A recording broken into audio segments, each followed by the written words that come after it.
Boa noite, meus irmãos, sejam todos bem-vindos a mais uma apresentação no nosso canal. Vamos dar prosseguimento com os nossos estudos sobre desvendando os mistérios por detrás dos fatos. Existe uma batalha por detrás de tudo que nós vemos neste mundo.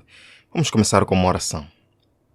Senhor, obrigado por mais um momento especial que nos concede a oportunidade de estar aqui. Enquanto analisamos, que Teu Santo Espírito desça sobre nós e nos dê a garantia e a certeza de que estamos vivendo nos momentos finais. Que o Senhor prepare o nosso coração para esse grandioso dia. Em nome de Jesus. Amém. Irmãos, sem perder mais tempo, nós dissemos na última apresentação que esta sociedade de Jesus, esta companhia de Jesus, mais conhecida como Jesuítas de Roma, tiveram uma ferida mortal em 1773, quando o Papa Clemente XIV conseguiu dissolver esta ordem. Eles ficaram aproximadamente 40 anos, até que em 1814, mais uma vez, o Papa reintegra esta sociedade para sempre, para nunca mais ser destruída. Bem, durante este período de aparentemente derrota da ordem, eles começaram a se mobilizar ou começaram a criar estratégias de maneira a continuarem trabalhando no mundo, mas de forma escondida, de forma camuflada. Eles começaram a trabalhar na clandestinidade.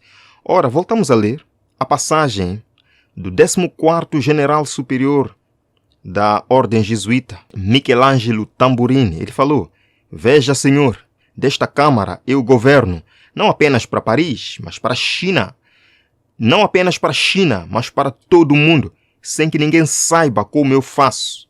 Hoje eu vou vos mostrar como é que eles fazem para governar o mundo todo e de que maneira eles estão se preparando para a última supremacia papal descrita na profecia." Queridos, em 1776, 3 anos depois da ferida mortal sobre a ordem jesuíta, Lorenzo Ricci criou o Illuminati, usando como agente o jesuíta Adam Weishaupt. Adam Weishaupt, que era um professor de direito canônico na Universidade de Baviera, na Alemanha, ele fingiu estar deixando o catolicismo, fingiu estar deixando o jesuitismo e se afiliar ao Illuminati, criado por Lorenzo Ricci, para que as pessoas não entendessem que quem criou o Illuminati, na verdade, foram os próprios jesuítas. Queridos, vejam aqui neste gráfico. Isto é muito simples de entender. Ora, os jesuítas, eles trabalhavam abertamente até que em 1773 foram dissolvidos. E eles entraram agora para a clandestinidade. Eles criaram uma outra organização secreta, conhecida como Illuminati. E do Illuminati surgiram várias outras organizações de fachada que estão servindo aos jesuítas de Roma. Uma das organizações é a que nós conhecemos hoje como a maçonaria. A maçonaria. Ora, de onde surge a maçonaria? A maçonaria surge com os cavaleiros templários, que era um grupo de ricos banqueiros, cavaleiros, guerreiros, que durante as cruzadas dos séculos XII e XIII lá na Europa, ajudaram a Igreja Católica a dominar a Terra Gloriosa, ajudaram a Igreja Católica a dominar Jerusalém na batalha contra os muçulmanos. Eles tiveram vários momentos gloriosos até que conseguiram expulsar os muçulmanos da região de Jerusalém. E o Papa concedeu a eles muito poder, muita riqueza. Só que passado algum tempo, os muçulmanos voltaram e tomaram aquela região ao redor de Jerusalém. O Papa percebeu que alguma coisa não está bem aqui e acusou os cavaleiros templários de conspiração contra o papato.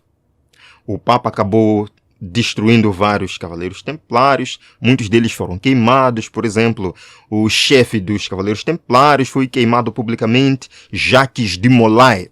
E em seu lugar foram estabelecidos os Cavaleiros de São João de Jerusalém. Estes sim conseguiram avançar nas batalhas papais.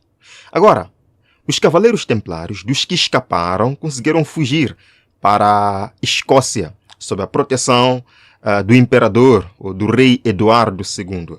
E lá na Escócia continuaram com sua adoração, continuaram com os seus rituais e formaram assim a maçonaria. E por estarem na Escócia, foram chamados de maçonaria do rito escocês, certo? O interessante é que esta maçonaria do rito escocês se ramificou em várias lojas maçônicas ao redor do mundo. Vocês podem ver aqui nestas imagens. Eu não estou inventando nada aqui. Tudo isto está bem documentado por historiadores sérios em livros que vocês podem encontrar nas bibliotecas. Vejam aqui, neste livro é dito: se você rastrear a maçonaria através de todas as suas ordens, até chegar à grande ponta-cabeça maçom do mundo, ou ao chefe da maçonaria, você descobrirá que o indivíduo pavoroso e o chefe da Companhia de Jesus são única e a mesma pessoa. Irmãos, o chefe da maçonaria, do Illuminati, é a mesma pessoa. É o mesmo chefe da Companhia de Jesus, dos jesuítas de Roma. Agora, qual é o objetivo principal dos jesuítas ao criar a maçonaria? Qual é o objetivo principal dos jesuítas ao criar o Illuminati e outras sociedades satânicas, diabólicas que andam por aí? Vejam, neste livro é dito o seguinte, são livros oficiais. Peguem aí os títulos, procurem na Amazon e leiam. É dito: a verdade é que os jesuítas de Roma aperfeiçoaram a maçonaria para ser uma ferramenta mais magnífica e eficaz, cumprindo seus propósitos entre os protestantes, permanecendo perfeitamente ocultos e desconhecidos. Queridos irmãos, vocês não entenderam isto. Lembram que há algumas apresentações nós mostramos que o objetivo principal dos jesuítas, até está no livro Grande Conflito, o objetivo principal dos jesuítas é subverter o protestantismo e devolver a supremacia papal. E eles criaram uma organização disfarçada, uma organização de fachada, que pudesse cumprir seus propósitos entre os protestantes, tornando-se oculto e desconhecido entre os protestantes. Então existe uma força oculta que trabalha entre as igrejas protestantes de forma a trazê-las à plena comunhão com Roma. Isto é verdade. Irmãos, vocês sabiam que os jesuítas têm uma força econômica poderosa? Na verdade, eu diria, todo o dinheiro que existe no mundo tem dono. Todo o dinheiro que existe no mundo tem um dono. Vejam que, em 1815, os jesuítas obtiveram o controle financeiro do Banco da Inglaterra. Através de quem? Da bilionária família dos Rothschilds. E os irmãos vão ver, daqui a pouco eu vou mostrar para vocês. Então, em 1815, eles conseguiram controlar o Banco da Inglaterra. E não só. Os jesuítas, a partir de 1823, através dos Rothschilds, assumiram o controle internacional das operações financeiras do Vaticano. Então existe uma família no mundo que está governando o mundo financeiro. A família dos Rothschilds. Eles controlam o Banco da Inglaterra, eles controlam o Banco do Vaticano. Agora, se nós formos à Enciclopédia Judaica, nos é dito o seguinte. Aliás, não é ainda a Enciclopédia Judaica, é uma citação que fala da Enciclopédia Judaica. É dito, ciente de que os Rothschild são uma importante família judia, procurei-os na Enciclopédia Judaica e descobri que ostentavam o título Guardiões do Tesouro do Vaticano. Guardiões do Tesouro do Vaticano. São os Rothschilds que controlam o Banco do Vaticano. São os Rothschilds que controlam o Banco da Inglaterra. E eu vou mais. Eles controlam o Federal Reserve Bank, o Banco Federal dos Estados Unidos da América. Isto é óbvio. Isto é evidente. Irmãos, a fortuna dos czares russos foi confiada aos Rothschilds. 35 milhões de dólares foram depositados no Banco da Inglaterra. 80 milhões foram depositados no Banco Rothschild de Paris. Dinheiro dos czares russos. e de outras entidades, que nunca mais retornou aos seus donos. Ficou na posse dos Rothschilds, que são os guardiões do tesouro do Vaticano. Agora vejam que no dia 22 de dezembro de 1913, uma data histórica, sob a influência dessa família Rothschild, os jesuítas conseguiram plantar a sua bandeira pela primeira vez no solo americano, através do Banco Federal dos Estados Unidos da América. E o Banco Federal dos Estados Unidos da América não pertence ao governo americano, como muitos pensam. É um banco privado. É um banco privado. O governo americano, o Estado, os Estados Unidos da América, devem ao Banco Federal. O débito nacional dos Estados Unidos da América era de zero. Não devia nada. Mas dados de 2008, por exemplo, nos dizem que os Estados Unidos da América deviam 10 trilhões de dólares. E em 2022, são dados de 2022, não de 2024, foi uma falha.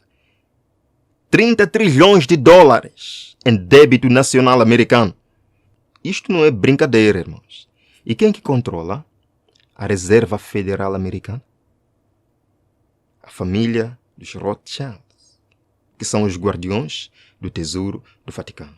Como eu disse, irmãos, neste mundo existe alguém que controla todo o dinheiro. Existe uma organização mundial que controla todo o dinheiro. Bem, podem até dizer que isto é teoria de conspiração. Não importa. O que importa é que isto é verdade. Agora vejam. Além dos Illuminati, os jesuítas criaram outras organizações de fachada, trabalhando para Roma de forma disfarçada. Outra organização são os Cavaleiros de Colombo. Os Cavaleiros de Colombo, que dizem que estão a serviço de um e a serviço de todos. Neste livro aí é dito que os Cavaleiros de Colombo são coração e alma na política. Esse fato é bem conhecido das máquinas políticas e dos políticos não católicos, cujos candidatos, escutem bem, irmãos, cujos candidatos precisam de receber a aprovação de Roma e dos cavaleiros antes de ousarem nomeá-los para libras ou presidência. Então os Cavaleiros de Colombo são a elite governamental do mundo. São os políticos do mundo que antes de serem apresentados ou nomeados precisam receber a aprovação de quem? De Roma. Irmãos, continua. Os Cavaleiros de Colombo garantiram-me, neste caso ao escritor do livro, que a organização deles, com a Igreja de Roma, controla o governo municipal, o governo estadual, o governo federal e também influencia os interesses comerciais em todos os países do mundo. Agora os irmãos percebem por que Apocalipse 13 diz que todos adorarão a besta? É porque existe um poder que controla todo mundo. Existe um poder que controla todos os governos. Por que quando um presidente, por mais que não goste do Papa, quando é eleito, vai para o Vaticano? Por quê? Porque existe um poder que controla tudo, meus irmãos. Está isto claro? Agora veja, outra organização de fachada. Os Cavaleiros de Malta. Podem ver aí nas imagens. Os Cavaleiros de Malta. Eles aparecem muito nas igrejas católicas. São padres, na verdade. Vejam. O general superior dos Cavaleiros de Malta tendo um encontro especial com um pontífice. E vejam que na Wikipédia, estou pegando agora uma biblioteca acessível para todos. Na Wikipédia, podem escrever aí, Cavaleiros de Malta. É dito que é uma organização internacional católica que começou com uma ordem beneditina fundada no século XI na Palestina, durante as Cruzadas, mas que rapidamente se tornaria numa ordem militar cristã. Então, os jesuítas conseguiram transformar essas organizações que existiam no mundo em suas armas ou em seus instrumentos secretos para atingir os seus fins. Os Cavaleiros de Malta, eles controlam os negócios do mundo, eles controlam os bancos, eles controlam a política, eles controlam a CIA, eles controlam a religião, o movimento ecumênico está dentro deste contexto, eles controlam o mundo militar, eles controlam a ONU, eles controlam a Comissão Trilateral, o Conselho das Relações Exteriores, enfim. Eles controlam. Outra organização de fachada servindo os jesuítas é a Opus Dei, que é uma organização religiosa semi-secreta dentro da Igreja Católica. Escute aí um pequeno vídeo. Opus Dei is among the most powerful organizations within the Catholic Church. Opus Dei está entre as organizações mais poderosas da Igreja Católica. Extremely well connected in the Vatican, endorsed by former popes, and feared by former members. Extremamente bem relacionado com o Vaticano, endossado por antigos papas e temido por antigos membros. Obey or you're done. Obedeça ou está feito. I'd call it an authoritarian organization within the Catholic Church, even more authoritarian than the Church itself. Eu diria que é uma organização autoritária dentro da Igreja Católica, ainda mais autoritária que a própria Igreja Católica. The group was portrayed as bloodthirsty and ruthless. O grupo foi retratado como um sanguinário implacável. Eu acho que ficou claro. Não há nada mais claro que isto. Outra organização trabalhando para os jesuítas é a Comissão Trilateral. Vejam, que foi a Comissão Trilateral até que apareceu no ano passado, 2023, dizendo, está aqui, Comissão Trilateral chama 2023 de ano 1 da nova ordem mundial. Que autoridade eles têm para dizer isto? Irmãos, vejam aqui, na Wikipédia, Comissão Trilateral. Quem são? É um fórum de discussão privado, fundado em julho de 1973, por iniciativa de quem? David Rockefeller. Queridos, a CIA é outra organização secreta trabalhando para os jesuítas. Vejam aqui. The Catholic Herald, na sua edição de 5 de maio de 2016, diz o seguinte: alguns diretores mais influentes da CIA eram católicos romanos. Mas, irmão Onésimo, só isso é prova suficiente para dizer que ele é uma organização secreta? Irmãos, há muita coisa nos livros em relação a esta organização. Não poderemos mexer tudo aqui. Mas é isso mesmo. Não só o FBI também é uma organização de fachada. Sim. Quem foi o fundador do FBI? Vejam, Charles Joseph Bonaparte. Esse homem era católico, era cavaleiro de Malta, era administrador da Universidade Católica da América. Queridos, não iremos mais longe. Parece que nós estamos cercados. Parece que o povo de Deus está cercado. Quando olhamos para isto, nos lembramos daquele cenário lá em Jerusalém, quando os apóstolos de Cristo pareciam cercados de todas as péssimas influências. De um lado estavam sacerdotes que queriam os matar, o povo que os odiava, os romanos que os odiavam. Para onde eles poderiam fugir? Estavam cercados de jesuítas, eu diria assim. O que é que eles poderiam fazer? Vejam aqui até, irmãos, que depois do apedrejamento de Estevão, a Bíblia diz no livro de Atos, capítulo 8, começando o verso 1, naquela ocasião desencadeou-se grande perseguição contra a igreja em Jerusalém. Todos, exceto os apóstolos, foram dispersos pelas regiões da Judeia e da Samaria. Foram dispersos, pregando o Evangelho. Vejam, no capítulo 9, enquanto isso, Saulo ainda respirava ameaças de morte contra os discípulos do Senhor. Dirigiu-se ao sumo sacerdote, ou seja, todo mundo estava contra os discípulos. Tudo contribuía para a desgraça dos discípulos. Tudo contribuía para a morte dos servos de Deus. Hoje nós vemos a mesma situação. Tudo parece contribuir para a desgraça do povo de Deus. Estamos cercados. O mundo financeiro está cercado. O mundo religioso está cercado. O mundo político está cercado. A sociedade está cercada de homens que odeiam a verdade. Mas o que fazer numa situação destas? Lembram? Saulo ia em direção a Damasco para destruir o povo de Deus. E no meio do caminho, o verdadeiro guerreiro desta batalha se manifestou a Paulo. E ele diz, Paulo caiu por terra e ouviu uma voz que lhe dizia: Saulo, Saulo, por que você me persegue? Por que você me persegue, ó Saulo? Saulo não estava perseguindo Jesus, estava perseguindo o povo de Jesus. E Jesus se identifica com seu povo e diz: por que você me persegue? Irmãos, Paulo diz em Romanos capítulo 8 que parece que nós somos entregues à morte o dia todo. Somos considerados ovelhas ou reputados por ovelhas para o matador. Mas em meio a estas coisas, não temamos. Somos mais que vencedores por meio daquele que nos amou. Nada poderá nos separar do amor de Cristo.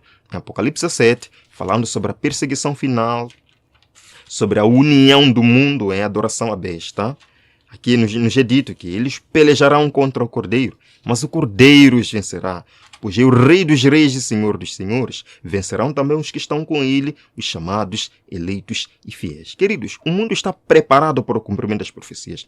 O mundo está preparado para o boicote econômico de Apocalipse capítulo 13. O mundo está preparado para o fim. Mas Jesus nunca abandonará aqueles que são fiéis. E se nós nos apegarmos a Jesus, seremos vitoriosos, porque Ele é o Rei vitorioso neste conflito. Vamos terminar orando. Senhor, obrigado porque és vitorioso. Nós não tememos nada.